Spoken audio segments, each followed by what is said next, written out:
Alright guys, it's the usual obscenely early trailer time where it's 6 o'clock in the morning right before school, but I don't care because we've got something pretty awesome to talk about today.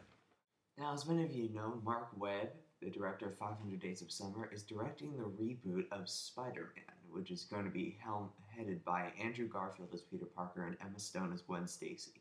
And the second trailer came out today, and while I've been cautiously optimistic before, I have to say, this trailer has swiveled me around to being absolutely ecstatic about this film. Everything about this film pretty much looks a step above Raimi's films. First of all, it doesn't look like it's telling the same story as Raimi's first movie. It just looks like it's taking elements. But all that light, cheesy tone from Raimi's film and all those silly moments seem to have been completely cut out to tell a much more human story.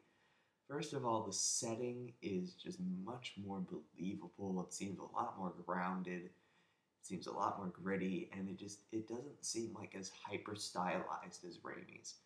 And also the actors just seem a lot more down to earth, especially Andrew Garfield. He really seems to be melding into this role well, and he seems to have a great chemistry with Emma Stone.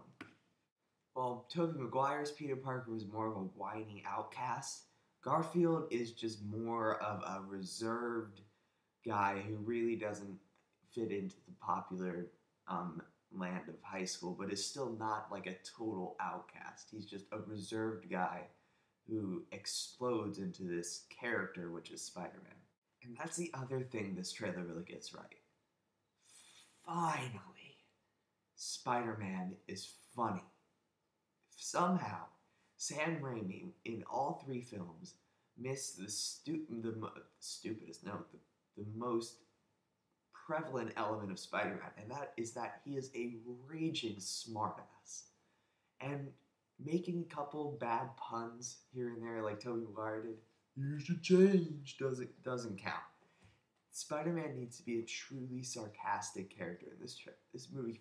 Finally seems to have captured that, especially in the scene that made me most ecstatic in this trailer, which is when he's just sitting in a car in a Spider-Man outfit with a car thief going, "You're gonna steal a car, don't dress like a car thief." I mean, and it's really funny what he says, and Garfield has this kind of great, like, cracking inflection in his voice, where he says it to where everything just has this beautiful sarcasm to it, and I love it. I love that Spider-Man is finally a funny character.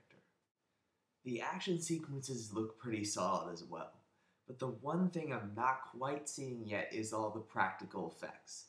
It does look like a lot of CGI, but the actual set pieces themselves do look quite impressive, especially one towards the end of the trailer where Spider-Man is jumping off this huge Oscorp tower, or other scenes where, like, there's a scene where the police unmask him, and that's another thing I like, by the way.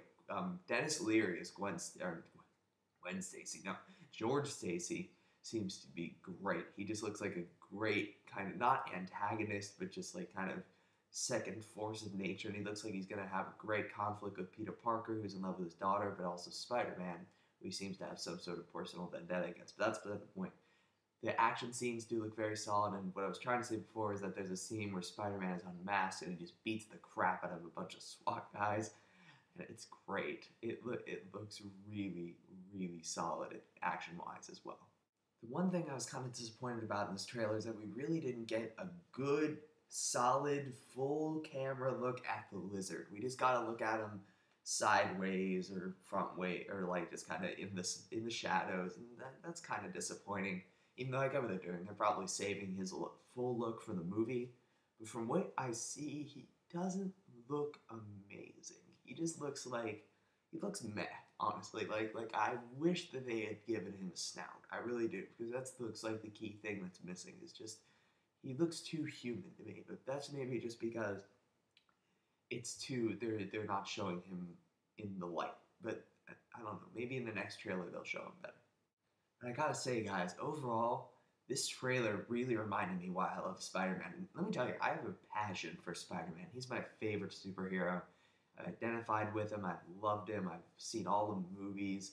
I've read some comics. I've played some video games. Everything to do with Spider-Man I know and love. And this movie finally seems to be capturing the spirit that I think was missing from most of Raimi's movies, even though I love Raimi's movies, but still, I feel like there's a lot missing, and this film just seems to be filling the void, and I feel like by the end of this film, I'm gonna have forgotten Raimi's movies entirely.